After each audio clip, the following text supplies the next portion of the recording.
The TouchMix 30 Pro's Patch Matrix feature lets you quickly manage your audio inputs.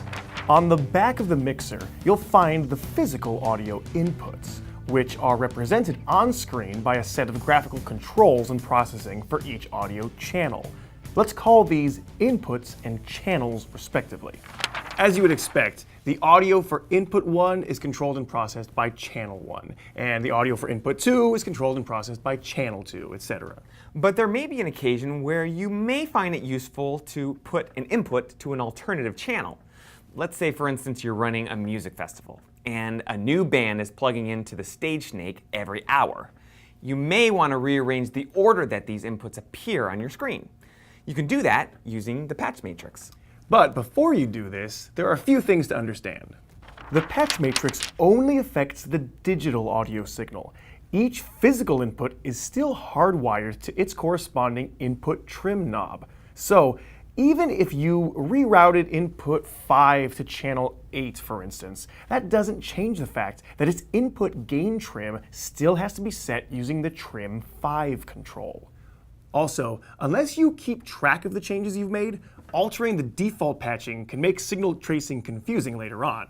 You know the microphone is connected to input 1, but why aren't you seeing any signal showing up on channel 1? So, before making a change on the patch matrix, ask yourself, would it be easier and potentially less confusing to just physically repatch the input?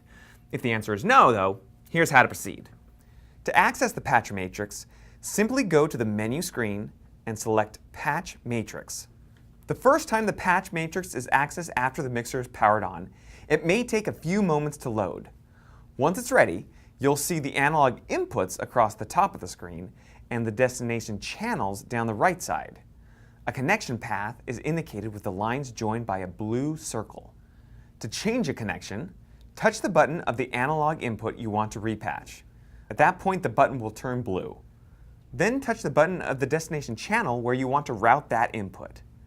This channel will also turn blue, and a new connection path will indicate your new routing.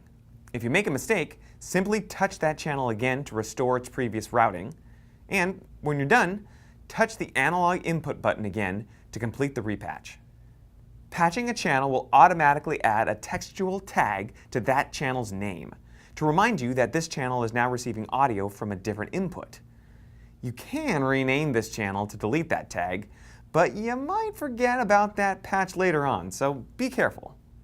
Perhaps one of the best uses for the patch matrix is to route a single input to 2 or more channels. This is known as multing. The term comes from an old school analog patch bay that had some jacks wired in parallel so that a single signal could be patched to multiple destinations. You can mult an analog input simply by selecting multiple destination channels in the patch matrix. So why would you want to do this? Well, here's one example.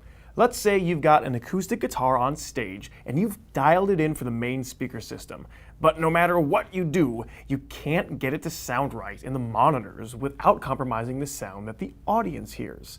It would make your life much easier if you just had the guitar on 2 different channels so that you could EQ one of those for the main speakers and then EQ the second channel differently for the stage monitors. You could do this by using an XLR Y cable to patch the guitar into 2 analog inputs, or you could use the patch matrix to mult the existing guitar input to a second channel. In the patch matrix, just touch the input channel, in this case input 11, and select another channel that you're not using. You can see now that input 11 is routed to both channel 11 and channel 12. Then you can set up the EQ and processing on channel 11 to get the acoustic guitar sounding right in the house PA, and then work on channel 12 to get it sounding right for the guitar player's stage monitor. Another example of why you'd use this feature.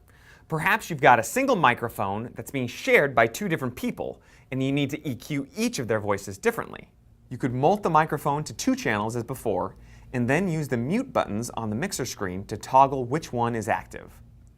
The same idea applies if you have a vocal part in a song where the singer is supposed to sound like she's talking on a telephone or some other strong effect.